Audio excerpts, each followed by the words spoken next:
থেকে উঠি বলেই দুপুর দুটোর মধ্যে সংসারের সব কাজ শেষ করতে পারি। আসসালামু আলাইকুম, সবাই কেমন আছেন? আশা করছি সবাই ভালো আছেন ও সুস্থ আছেন। আমি শিল্পী, আমি নদীয়া জেলা ছোট্ট একটা গ্রামে থাকি। আবারও নতুন একটা দিনের নতুন একটা ব্লগ ভিডিও নিয়ে চলে এসেছি আপনাদের মাঝে। আশা রাখছি আজকের ভিডিওটি আপনাদের কাছে অনেক বেশি ভালো লাগবে। তো আজকের ভিডিওটি আমি শুরু করেছি আমার ছোট ছেলে স্কুলের টিফিন থেকেই। আজকে ওকে টিফিনে দিব মানে ঘরোয়া বার্গার আর কি। তো বার্গার বানানোর জন্য আমি 2টা পাউরুটি কালকেই কিনে রেখে দিয়েছিলাম। তো এখন শুধু আমি সেই রুটি দুটোকে দুভাগ করে কেটে নিয়েছি। তো তারপরে আমি যে ছোলার ডাল ভিজে রেখেছিলাম, তো সেইটা বেটে পেঁয়াজের মতো বানিয়ে দিব আর কি। আর সাথে দিব একটা ডিম পোস্ট। তো তার আগে আমি গরম পানিটা করে ফ্লাক্সে রেখে দিয়েছি। তো ওকে উঠলে এই গরম পানি দিয়ে মুখটাও ধুয়ে দিব, প্লাস এই গরম পানির সাথে পানি মিশিয়ে ওকে আবার পানি দিব। তো যাই হোক, এই তো ছোলার ডালটা কালকে ভিজে রেখেছি, তো আজকে সকালবেলা বেটে নিয়েছি। তো সেই ডালের ভিতরে আমি পেঁয়াজ, তারপরে একটু ধনিয়া পাতা কুচি, তো লবণ, সামান্য একটু হলুদের গুঁড়া, তো যাই হোক এই দিয়ে আমি মানে ছোলার ডালের বড়াটা ভেজে নিয়েছি। আর শুধু যে এই বড়াটা ভাজবো, তো তার জন্য আমি ওইদিকে ডিম পোস্টটাও করে নিয়েছি। তো সাথে এখন রুটির পিসগুলো আমি এখন ভেজে নিয়েছি।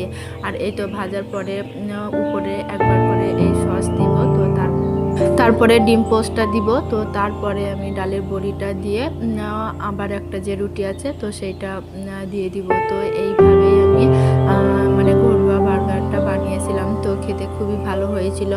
আর এই একটা আমি আমার আরিজের জন্য বানিয়েছি, তো সুরজের জন্য একটা বানিয়েছি। তো সেটা রেখে দিয়েছি, না হলে আবার ওটাও যদি দেখে আরিজ তাহলে বলবে মা ওটা আমাকে দাও, আমি ওই 2টা একসাথে নিয়ে যাব। তো যাই হোক সেই কারণে আমি একটু আলাদা করে রেখে দিয়েছি আর সুরজের জন্য। আর আরিসের জন্য যেটা দিব, তো সেটা আমি টিফিনের ভিতরে ভরে দিব। তো যাই হোক এইভাবে ভরে দিয়েছিলাম আর ওকে দেখিয়ে দিয়েছিলাম যে তুমি কিভাবে খুলবে। তো যাই হোক বার্গারটা খুব বড় হয়ে গিয়েছিল, তো আমি অর্ধেকটা ওকে যাওয়ার আগে খেতে দিয়েছিলাম আর অর্ধেকটা ওর টিফিনে দিয়েছিলাম। এই ভিডিও ক্লিপটুকু হচ্ছে গতকালকের। তো যাই হোক আমি এমনিতেই রাত্রিবেলা সব গুছিয়ে রাখি যে আমি কি রান্না করব, তো সেই কারণেই আমি সব গুছিয়ে রেখেছিলাম। তো সকালবেলা ঘুম থেকে উঠেই আগে ফ্রেশ হয়ে বাসি ঘরটা ঝাড় দিয়ে দিই। তো তারপরে যে থালা বাসন কটা থাকে আর কি, তো সেই কটা মেজে ধুয়ে নিই। আর আমাদের গ্রামের কলের পাড় তো খুবই গরম, তার কারণ প্রথমে ঠান্ডা পানি বার হয়, তো তারপরে গরম পানি বার হয়। আর সেই গরম পানিতে কাজ করতে অসুবিধা হয় না, যাই হোক সুবিধাই হয়। তো যাই হোক আমি যেহেতু সব গুছিয়ে রাখি, ওই জন্য ওকে স্কুলে পাঠিয়ে দিয়ে এসেই আমি রান্নাটা বসিয়ে দিই। আর রান্নাটার ফাঁকে ফাঁকে আমি ঘরদোর মানে গুছিয়ে নিই। আর যদি মাটির চুলায় রান্না করি তাহলে আগে রান্নাটা করে নিই, তারপরে সংসারের অন্য কাজ করে থাকি আর কি। তো যাই হোক আমি আজকে রান্না করব লাঠা মাছ দিয়ে মানে কুমড়োর বড়ি আর কি। তো সেই কারণে আগে আমি বড়িটা ভেজে নিয়েছি, তো তারপরে মাছটাকেও ভেজে নিয়েছি। এখন তেলের মধ্যে পেঁয়াজ, কালো জিরা দিয়ে একটু ভাজা ভাজা করে নিয়েছি। তো তারপরে টমেটো দিয়ে টমেটোটাকে একটু ভাজা ভাজা করে নিয়ে এখন এই তো মশলা বানিয়ে নিলাম একটা। তো সেই মশলাটাও দিয়ে দিয়েছি। এখানে ওই যে বেসিক মশলা থাকে আর কি প্রত্যেক দিনের ব্যবহার করার, তো সেই মশলাটা দিয়েছি। আর এখন মশলাটা প্রায় কষিয়ে এসেছে। ওইদিকে ভাত বসিয়ে দিয়েছিলাম, তো চালটাও ধুয়ে দিয়ে দিয়েছি।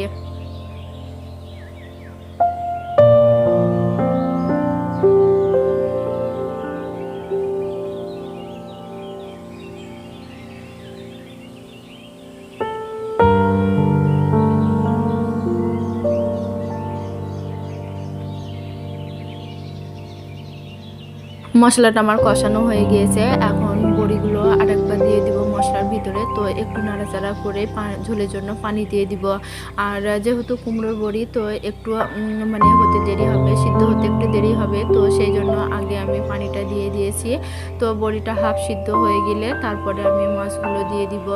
আর বড়িগুলো আমি ঢাকা দিয়েই এভাবে সিদ্ধ করে নিয়েছি। তো যাই হোক এখন মাছগুলো দিয়ে দিয়েছি। তো মাছগুলো দেওয়ার পরে আরেকটু জাল করে নিব। তো তারপরে ভাজা জিরার গুঁড়া দিয়ে দিয়েছি। তো যাই হোক আমি এই যে জিরা, আদা, রসুন এগুলো সঙ্গে সঙ্গে বেটে তরকারিতে দিয়ে থাকি, আর এজন্য তরকারির স্বাদটা সত্যি খুব ভালো হয় খেতে। তো যাই হোক এই তো মাছ রান্না হয়ে এসেছে, এখন নামিয়ে নিব। আর এখন আমি রান্না করব আলু, গাজর আর শীষ পালং শাক দিয়ে একটা তরকারি, আর এই তরকারিটা খেতে সত্যি খুব ভালো হয়। এটা একটা সবজি। তো যাই হোক আমি সবজিটার জন্য কড়াইতে তেল দিয়ে কালো জিরা ফোড়ন দিয়েছি রসুন, কাঁচা লঙ্কা কুচি, তো একটু ভাজা ভাজা করে নিব। তো তারপরে আমি যে কেটে ধুয়ে রাখা সবজিগুলো ছিল তো সেগুলো এখন দিয়ে দিব, আর ঢাকা দিয়ে আমি বিনা পানিতে রান্না করব। আর এই সবজিটায় পানি লাগে না, অলরেডি পালং শাক থেকে পানি বার হয়েছে, তো তাতেই রান্না হয়ে গিয়েছিল। তো যাই হোক আমি এখন লবণ আর হলুদের গুঁড়া দিয়ে ঢাকা দিয়ে রান্নাটা করব। আর আজকে আমি 2টা পদ রান্না করেছি, আর 2টা পদে রান্না সত্যি খুব ভালো হয়েছিল। তা যাই হোক এই তো যেহেতু সরিষার তেল দিয়ে রান্না করেছি, তো সেই কারণে তরকারির রঙটা খুবই ভালো হয়েছে। তো এইদিকে সবজিটাও হতে থাক, ততক্ষণে যে থালা বাসনগুলো বার হয়েছিল আর কি, মানে রান্নার সাথে সাথে, তো সেই থালা বাসন কটা আমি এখন বেসিনে মেজে নিব। তার কারণ অলরেডি আমার থালা বাসন মাজা হয়ে গিয়েছে, আর যেহেতু আমি গ্যাসের চুলায় রান্না করছি, তো সেই কারণে আমি বেসিনে থালা বাসন কটা মেজে নিচ্ছি। আর এইভাবে যদি সঙ্গে সঙ্গে যে এক্সট্রা থালা বাসন হয় আর কি রান্না করতে যেয়ে, তো সেগুলো যদি সঙ্গে সঙ্গে মেজে ধুয়ে নেওয়া যায় তাহলে অনেকটাই মানে সময় বেঁচে যায় আর কি। তো এগুলো আলাদা করে মাজার জন্য আর টাইম লাগবে না। আর আমি তরকারি রান্না করার পরে যে তরকারিগুলো মানে রান্না করি সেগুলো আমি কড়াইতে না রেখে অন্য একটা বাটিতে ঢেলে রেখে দিই। এতে করে আমার মানে যেসব কড়াই আছে আর কি, তো সেই হাঁড়ি পাতিল কড়াই তো যাই হোক সেগুলো আমি মেজে ধুয়ে নিই। আর যেহেতু আমি বেশিরভাগই মানে মাটির চুলায় রান্না করি, তো সেগুলো তো নিচে কালি থাকে তাই না, তো কালি হাঁড়ি মানে যে আমি ঘরে নিয়ে আসবো সেগুলো দেখতে ভালো লাগে না, তো সেই কারণে আমি অন্য পাত্রে রেখে দিয়ে কালির হাঁড়িটা মেজে ধুয়ে নিই। তো যাই হোক এই তো আমার কড়াটা একবার মেজেছিলাম, কিন্তু এই যে কসবাইটটা আছে আর কি, তো এতে হাঁড়ি কড়া পরিষ্কার হয় না, তো সেই কারণে আমি আবার একবার কড়াইটা মেজে নিয়েছি। তেলের কোনো রান্না বা তেলের কোনো জিনিস হয়তো এতে একবারে পরিষ্কার হয় না, তো সেই কারণেই আমি 2বার করে মেজে নিয়েছি। তো যাই হোক এই তো আমার ভাতটা হয়ে গিয়েছে, ওইদিকে ভাতটা উপর করে দিয়ে এসেছি। এখন আমি চলে এসেছি আমার ঘরে, তার কারণ আমি এখন মানে বিছানাটা তুলে নিব আর কি। আর আজকে আমি এই বেড কভারটা উঠিয়ে অন্য একটা ধোয়া বেড কভার বিছিয়ে নিব। তো যাই হোক ওই এখন আমার এই তো কম্বলগুলো ভাঁজ করা হয়ে গিয়েছে, রেখে দিব। তো তারপরে আমি বেড কভারটা বিছিয়ে নিব। তো যাই হোক বেড কভারটা মানে বিছানাটা গুছাতে যে প্রত্যেক দিনের মতো আবারও বলছি, ভিডিওর এই পর্যন্ত যারা আছেন ভিডিওটিতে একটা লাইক দিয়ে দিবেন, সাবস্ক্রাইব করে পাশে থাকা বেল আইকনটা প্রেস করে রাখবেন, যাতে করে আমি নতুন ভিডিও পাঠানোর সাথে সাথে আপনার ফোনে নোটিফিকেশন চলে যায়, আর আপনি আপনার সময় সুযোগ বুঝে ভিডিওগুলো দেখে নেবেন। আর অলরেডি এই কাজটা যারা করে দিয়েছেন আপনাদের জানাই অসংখ্য অসংখ্য ধন্যবাদ।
তো অনেকদিন পর আপনাদের সম্পূর্ণ ঘরটা আমি একটু ভালো করে দেখিয়ে দিলাম। তো যাই হোক, যেহেতু ঘরটা গুছিয়ে নিয়েছি সুন্দর করে, তো সেই জন্য আপনাদের সাথে একটু শেয়ার করতে আমার খুবই ভালো লাগে। তো সেই জন্যই সম্পূর্ণ রুমের ভিডিওটি মানে আপনাদের সাথে একটু শেয়ার করলাম। তো যাই হোক, এখন চলে এসেছে তো যে মানে যেগুলো হয়েছে আর কি কাপড় চোপড়, তো সেগুলোই এখন আমি কেচে ধুয়ে নিব। আর এখন তো শীতের সময় কল থেকে গরম পানি বার হয়, তো যাই হোক আমার কাচতে অসুবিধা হয়নি, বেশ ভালোই হয়েছিল। আর আজকে জানেন বেশ অনেক দিন পরে আজ সূর্যি মামা উঠেছে। তো যাই হোক, কালকেও একটু দেরি করেই উঠেছিল, তো আজকে সকাল থেকে বেশ রোদটা আছে, তো সেই কারণে আমি যে সব জামা কাপড় ছিল আর কি, তো সব কটাই কেচে দিয়েছি, মানে যেগুলো কাচার মতো, তো সেইগুলো সব কেচে দিয়েছি। আর যেগুলো আগের ছিল তো সেগুলো সব আজকে শুকিয়ে গিয়েছে। শীতের সময় শীত পড়বে বা কুয়াশা পড়বে, এটাই স্বাভাবিক, তাই না?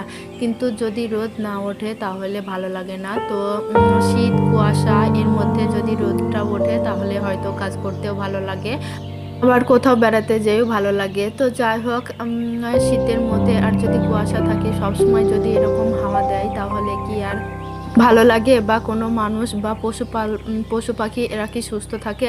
যেমন আমার ছাগলটা, মানে আমার তো একটাই ছাগল আছে, তো সেই ছাগলটার প্রচুর ঠান্ডা লেগে গিয়েছে। এমনিতেই ওয়াকের নিচে থাকে, আর ওয়াকটা যেহেতু স্নান করা, তো খুবই নিচু হয়, তো সেই কারণে ঠান্ডাটা হয়তো খুবই বেশি লেগে গিয়েছে। তো যাই হোক, কিছুই খাচ্ছে না, তো যাই হোক দু একটা পাতা খাচ্ছে হয়তো। তো রোদ উঠলে মাথায় তেল দিয়ে একটু ছেড়ে দিব, তাহলে অনেকটাই হয়তো সুস্থ হবে। ওকে যে ওষুধ খাওয়াবো সেটার উপর নেই, কারণ ওর পেটে বাচ্চা আছে। তো যাই হোক, এখন এই তো কাপড় চোপড়গুলো কেচে দিয়ে এসেছি, তো ছাদে মেলে দিয়ে চলে এসেছি এখন ঘরটা মুছতে। আর আজকে আমি ঘরটা গরম পানিতেই মুছে নিচ্ছি আর কি। তো যাই হোক, গরম পানিতে ঘরটা মুছতে যে মানে যখন আমি মুছি আর কি, তখন বেশ অনেকটাই আরাম পাই, কিন্তু পরে আবার প্রচুর ঠান্ডা হয়ে যায়। এখন এই শীত ভোর আমি সপ্তাহে একদিন করে ঘরটা মুছে নিব আর কি। এমনিতেই প্রত্যেক দিন ঘর মানে এই শীতে ঘরটা মোছা যাবে না আর কি, তো প্রত্যেক দিন যদি ঘরটা মোছা যায় তাহলে ঘরটা খুবই বেশি ঠান্ডা থাকে, তো সেই কারণে মানে পা দেওয়া যায় না। তো সেই কারণে আমি এখন সপ্তাহে একদিন করে ঘরটা মুছে নিচ্ছি আর কি। আর আজকে ভিডিওটি এখানে শেষ করছি, দেখা হবে অন্য কোনো ব্লগ ভিডিওতে। ততক্ষণে ভালো থাকবেন, সুস্থ থাকবেন, আল্লাহ হাফেজ। আর এই তো মুরগিটা ওইখানটায় যে ডিমটা দিচ্ছে, কারণ দুইটা মুরগি অলরেডি কুচে গিয়েছে, তো তারা ঝাঁকাতে বসে আছে সেই জন্য।